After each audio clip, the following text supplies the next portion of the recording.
Today, I'm going to give you the $0 to $1 million roadmap within the AI automation industry so you know what to expect, where you are at the moment, and what to actually start planning for in the future to get to that $1 million per year mark. So let's jump into this. The $0 to $1 million AI business model. Most founders, they get stuck on just doing the tools and, not the models, not the actual infrastructure themselves. And this is where a lot of people sort of fall out, right? They are just chasing this $100,000 one, this $100,000 goal, not actually seeing what's in the horizon. A good example is people absolute mastered Make or mastered Zapier, which is all okay, it's still relevant. But then N8N came out, and that was a far superior system to Make. Make is very good in terms of like the simplicity of it, but there was no preparation for the N8N, so the people had to go to do the N8N learning again. The same thing happens with N8N at the moment, right? We have such a huge shift to LLMs and large language models actually doing the work for us, but not a lot of people are actually moving. They're getting into the industry and they're instantly, okay, I'm going to learn the tools. I'm going to learn how to do make.com. And they're not actually foreseeing, 5 years down the line, it's probably just going to be AI actually creating these things. It's probably going to be like AGI. They're going to start building their own automations. Copilot's a very good example of this. So what we're going to do is go through, where the current stage is in and the current state of the industry, and really just see, this is the next level, right? We're playing a video game. So the first stage, we're obviously at a freelancer and hustle. Okay, I'm moving, beautiful. But when you're starting, obviously, freelancing is incredibly good. It gives you that social proof that we really need within the industry. We want to, it's really hard. Yes, this old saying, it's hard to close a client if you have no proof. This person's a stranger and you're expecting them to pay you money. So the $0 to $10,000 mark, we're usually doing these one-off builds. So, it's sort of everything's custom. You want a CRM system. You probably can't see that. You want like a CRM system, then that's fine. Yes, we can do CRMs. You want a onboarding flow, boarding flow. Sure, we can do that. And you're sort of just doing everything just to get the bank. So 0 to 1 obviously is one of the hardest parts of the automation journey. Once you do the first couple of clients, you actually realize, that's how you do this. I understand this now. So as a result of you learning the industry, like anything, everything is custom. We're doing everything manually, whether we're doing an agency like the route I go on about in this channel, and you're hiring people, either way, it's still custom. Now, where you sort of get these custom jobs from, usually freelancing software, Fiverr, Upwork, talk to your anyone in your network. So your network is a huge database of clients. So we want to target these, and we sort of go in and say, hey, I'm doing automation now. I'm learning. It's okay to say that. If these are people that I'd love to just jump in and see what we can do. Do you need any help for everything? And ideally, we want to get this proof. We want to sort of start at the bottom down here and work our way up. Revenue over time essentially is going to be this sort of calculation. The second stage, now we've got some, we've got some social proof, we've got some knowledge of what's happening, how we do everything. Once we're at the 10K, 50K a month mark, we want to start package builds. We have social proof, we have reviews, hopefully at that stage. We know what works. We've tested the market, right? So in this freelancing system, we may have done 10 builds and we know 3 of them were lead gen, and maybe, let's go, 4 were content, and then maybe we had, what do we got, 3 left? 3 were sales systems, and 0. But we know it works, right? So we know, hey, content is a large thing within this industry. So once we know this, we can do a repeatable offer. And then we can say, our single offer is, I will make a flow that will spit out 10 highly SEO optimized contents. And from there, you will be able to post it, or I will post it automatically onto the system. So once we have what works and what did work, we then want to turn into a repeatable mini offer. We've already built the system, so technically you should be able to grab it, templatize it, and then move it into the next section. An example is an AI lead intake system. So every dentist, coach uses this stuff. Another one would be a phone agent. So answering calls for like a restaurant is another big one. So they're still labor heavy, but you can deliver it within 2 to 3 days, right? We've built this flow. We've got it. We've built, maybe let's do nodes. Maybe the nodes are like this, right? And all we're going to do is, okay, let's take out this one and this one like this. So we have, maybe this is like the phone answering. Maybe this one is a, like a transcript, this for the restaurant. And then maybe this is the, calendar integration. And we can add these things. So what we do then is, rather than this calendar, maybe we'll want to swap that out for a different person.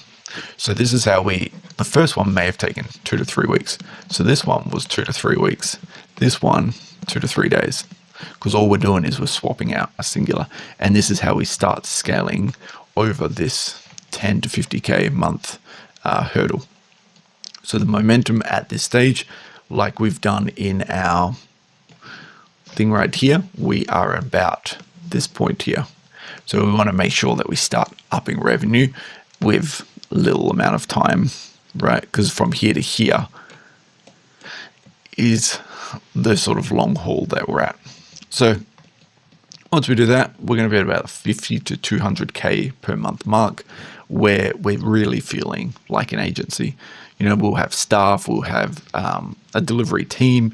You should be able to get to the 50 to 100K mark with just builders and PMs and repeatable systems. We want to make sure that SOPs are done, that we have, we've standardized all of this stuff, templates, onboarding flow, project manager, an executive assistant, all of these where they can gather the things you need to do to free up the time, and then you hand it off and they can just start doing the work in the order that it needs to happen. And that's where you start really seeing your return. And in doing so, your time will be spent on building instead of selling. So, we have the building here. Let's just say this is the business. And this was like 10 hours. No, let's make it 30 hours, right?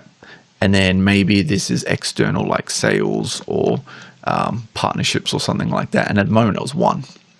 But we know this one has a 3x ROI. But you can't just go directly into this because, you're going to screw up the business. So this is where we start moving this over here. So we can put, we'll hire a PM or not virtual assistant, a executive assistant. And from there, we can then move a lot of the time to 10 hours, 20 hours, where this revenue sort of stacks really, really high. So the goal of this is the founder, the owner, yourself, will move into client acquisitions and higher ROI activities, and the team does the fulfillment. So, you can even have a chief of staff. You might have like a person that does, let's just say make, and then we have another one that is like us. We have a Python, a front end developer. That's meant to be like that. And then, CRM expert, we've got one of those, Zapier expert, Excel expert. And in there, you sort of have a chief of staff who then manages all of these people. So then you can step away to do the high leverage activity. And we will get to about the 200K a month mark, and you'll start exploring different avenues in here, right? So we'll have stuff such as school communities, products. We'll leverage more into social media, start getting paid sponsorships. We'll start doing a lot more activity around prompting, affiliate stuff. So in our YouTubes, if we're doing content, then we can add a lot of affiliate links in there to start driving up some revenue. After this, we are hitting the 200, 500K mark. We are really, really ramping it up. So, in our scale, we'll go over here. We're sort of at here where little time is a huge amount in here, where this was the same amount of time was a lot longer. So from here, the goal is to stabilize. The goal is monthly reoccurring revenue every month, the same amount. It's very up and down as you're building before, because maybe you have one retainer, which is 10K. And then you have the second one maybe is 5K. And then the third one, let's just say 15K. And these are only 3 people, but this is 30K right here for monthly recurring revenue. So if, let's say, this person leaves, now all of a sudden we're down to 15K. And what happens is you sort of get this up and down loop, and it sort of goes up slowly. Only the trend line is going up, but it's so up and down. So our goal, once we hit this month, the 200 to 500K, is we want it to sort of go a slower trend like this. How do we do this? We expand builds into recurring systems. We leverage the high ROI activities like we were doing before. We go for retainers. We do, growth dashboards, calling agents, custom integrations, but charge an arm and a leg for it. And we shift from not a agency, but more to like a growth partner. Like, hey, I'm here with you. You'll notice a lot of people when we hit this amount, they have a lot of agencies that they're a part of, right? So you'll see a lot of people go in. Once you've hit 200K, you could approach these people that show potential, these smaller agencies, and say, let me help you build it. Let me give you direction, and I'll take a 10% rev share, like revenue share, right? These are where we sort of shift from an agency to a growth partner, and that is where a lot of the money is. And although you sort of look at this number here and you're like, wow, that's a 300K a month increase, once we start doing revenue shares, then it goes up fairly fast, right? The trick is keeping your MRR down. Once we hit stage 5, which is our last stage, we're going to hit about the 500K to 1 mil mark. At this point, you're pretty safe to say you can be an advisor, right? You can go to these businesses and say, I scaled my business from 0 to 1 mil a year all by myself. I know operations, right? You've been through this whole cycle that's up here. You went through all of this, and you know exactly what they're doing. And what you can do is you sell as the advisory service. We also then can move into more infrastructure stuff, so more research and development, and not this hours. So we're going purely into strategy, where we're keeping the agency, but the agency, it's limited and capped by growth, right? It will eventually go up, but what's going to happen is it will sort of plateau. So it sort of goes like this. And at this stage, you're here. So between here and here, the growth is, like this much. Where at the beginning, for the same amount of time, it's probably about there, your growth went a hell of a lot further in a shorter amount of time. So we want to start leveraging the strategy and advisory style from here. And then also targeting higher companies, right? We're going to go to mid-cap companies, for example, corporations, and leverage this growth partner, percentage share and everything in our bag of tricks. We're going to start doing productized dashboards. We're going to be niche specific. An example of these would be stuff. I mean, we're not going to be the next ChatGPT, but you can start productizing and going into this sort of SaaS development and being this niche specific operating system packages. So if we've built a scraping dashboard and what we have then is the skeleton and we know how to do it, then we could then go to other businesses and say, hey, I have an intelligence dashboard. So we have our dashboard here. What we're going to do is then put the dashboard into a pretty box with a bow. I don't know how to draw a bow, actually. That looks like a man with glasses. But we're going to put it in a box and then give it to multiple businesses. And we package this up. And then that's what makes our SaaS products, these dashboards, productized dashboards. From there, we're going to start switching it up. So you notice in the beginning, it was the other way around, right? So we had about 80% were builds and then 20% were retainer. And then as you go down, it sort of becomes a 50-50 once you hit around the 100K a month mark. And then we sort of want to switch it to majority share of retainers advisory. And then really you want 60% as a profit share of some sort, right? Your profit share, you won't need a lot. If we look at one project at 5K versus let's say a 10% prof share, and this person scales to 100K per month, then we've made 10K. So we've doubled this. So you're going to have this. It's going to be a very small skew, right? If we do two of these, then we're massively improving, right? We're going to go from like a 10K for two packages. That's meant to be K, not percentage, to 20K. So we're doubling all the time. The goal of this stage is high margins, low stress, and defensible business.